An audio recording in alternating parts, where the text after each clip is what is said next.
सम्मानित देशवासियों को क्रांतिकारी जय भीम। साथियों, मुझे आशा नहीं उम्मीद है कि आपके घर परिवार, आपके मोहल्ले, आपके गांव, आपके शहर, आपके प्रदेश में सब सकुशल होगा। सम्मानित देशवासियों, आज का लाइव एक विशेष लाइव है, क्योंकि भीम आर्मी भारत एकता मिशन व आजाद समाज पार्टी काशीराम के कार्यकर्ता अब काम में बहुत तेजी से आगे की ओर बढ़ रहे हैं, तो ज़्यादा लाइव आने का समय नहीं लग पाता है। लेकिन कल जो घटना घटित हुई है वो बेहद चिंताजनक और निंदनीय है। लगातार छोटी छोटी बच्चियों के रेप, लगातार अपराधों का रोका जाना, लगातार हत्याएं, आज मध्य प्रदेश में, आज यूपी में, आज राजस्थान में, आज बिहार में, आज छत्तीसगढ़, झारखंड, उड़ीसा में ये लगातार चल रहा है। और अगर पीड़ित परिवारों को ढांढस बांधने या उनको ये शक्ति महसूस कराने जाते हैं तो सरकार को बड़ी परेशानी होती है। आपको जानकारी होगी, लगभग 2 साल पहले भीम आर्मी चीफ भाई चंद्रशेखर आजाद जी के ऊपर गोली चली थी। गोली चलने के बाद गिरफ्तारी हुई, जेल गए, जमानत हुई, छोड़ दिया गया। सवाल ये नहीं है, सवाल ये है कि आखिरकार सरकार एक ऐसे शख्स को जो हर गरीब, शोषित, वंचित के साथ खड़ा होता है उसके ऊपर हमला करवाकर उसकी हत्या क्यों कराना चाहती है। हमने पहले भी सीबीआई की मांग की थी। जिस प्रकार से कल मथुरा में भाई चंद्रशेखर आजाद पीड़ित बहनों से, पीड़ित परिवार से मिलने गए और बीच रास्ते में पर ही जिस प्रकार पत्थरबाजी हुई, लगातार हथियार लहराए गए पुलिस प्रशासन की मौजूदगी में, ये निंदनीय है। वो भारत के एक लोकसभा के सांसद हैं जिसकी रक्षा सुरक्षा करना प्रशासन का, सरकार का दायित्व है। लेकिन जातीय फैक्टर इतना मजबूत है कि सरकार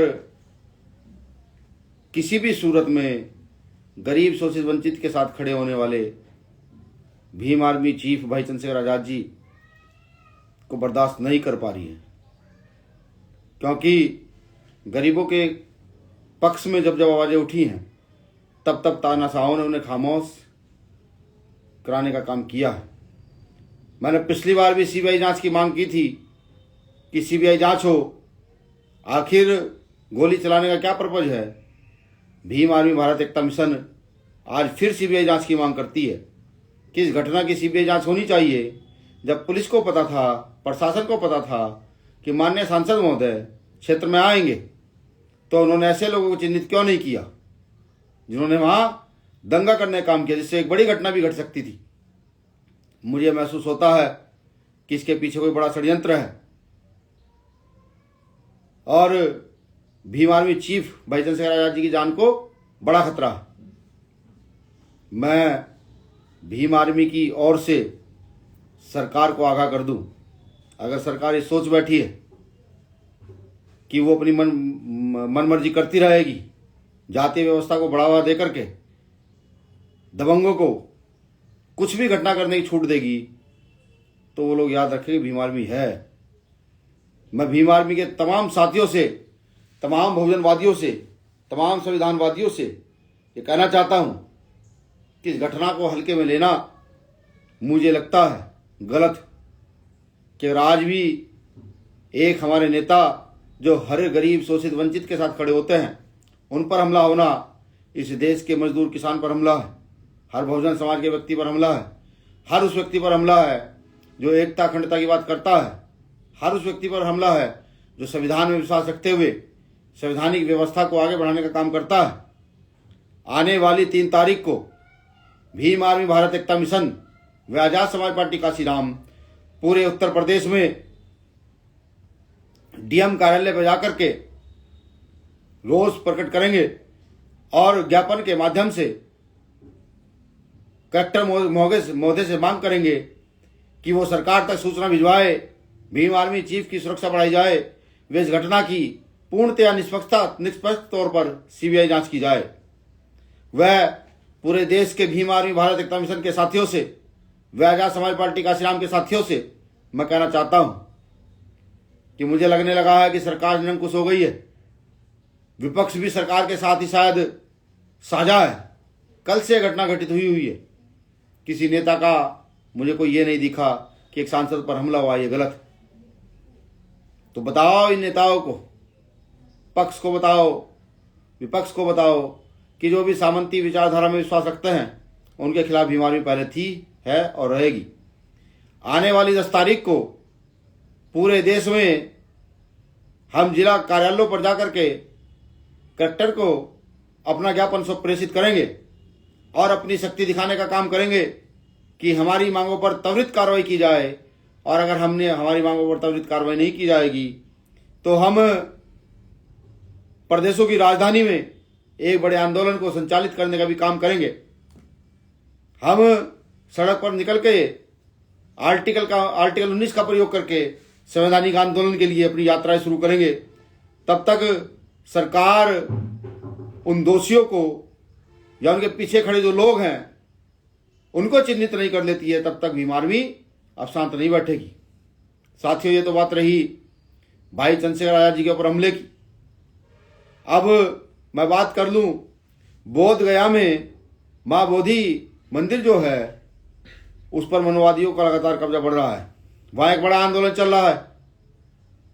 मैं वहां गया था 3 दिन पहले, तो मैं वहां आश्वासन भी देकर आया हूं।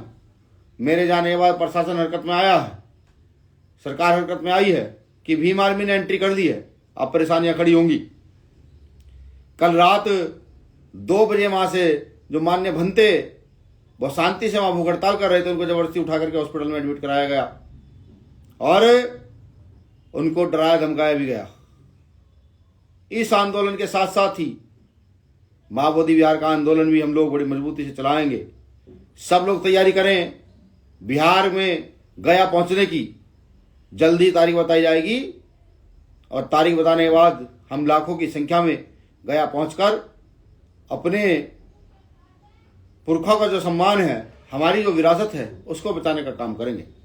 मैं तारीख दोबारा से बता दूं कि परसों यानी कि 3 तारीख को, आने वाली 3 तारीख को उत्तर प्रदेश के सभी जिला कार्यालयों पर, कलेक्टर कार्यालयों पर भीम आर्मी भारत एकता मिशन व आजाद समाज पार्टी काशीराम सामूहिक तौर पर अपना ज्ञापन प्रेषित करेगी, अपना रोष प्रकट करेगी, बिल्कुल संवैधानिक दायरे में। और आने वाली 10 तारीख को भीम आर्मी भारत एकता मिशन व आजाद समाज पार्टी काशीराम और हमारी सारी यूनिटें पूरे देश में एक ही दिन कलेक्टर कार्यालय पर जाकर के अपना रोष प्रकट करने का काम करेंगी, जिससे हम सरकार को ये बता सकें कि हम तुम्हारी इस व्यवस्था से डरते नहीं हैं।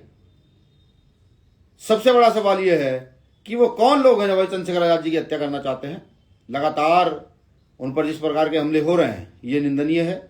ये भीम आर्मी बिल्कुल बर्दाश्त नहीं करेगी। या तो सरकार अपने लॉ एंड ऑर्डर को सुधारे, वरना हम सड़क पर निकल करके संवैधानिक दायरे में सड़कों पर बैठने का काम करेंगे अगर हमारी मांगों को नहीं माना जाता। शुक्रिया। जय भीम, जय भारत, जय संविधान। भीम आर्मी जिंदाबाद, आजाद समाज पार्टी जिंदाबाद, भाई चंद्रशेखर आजाद जिंदाबाद।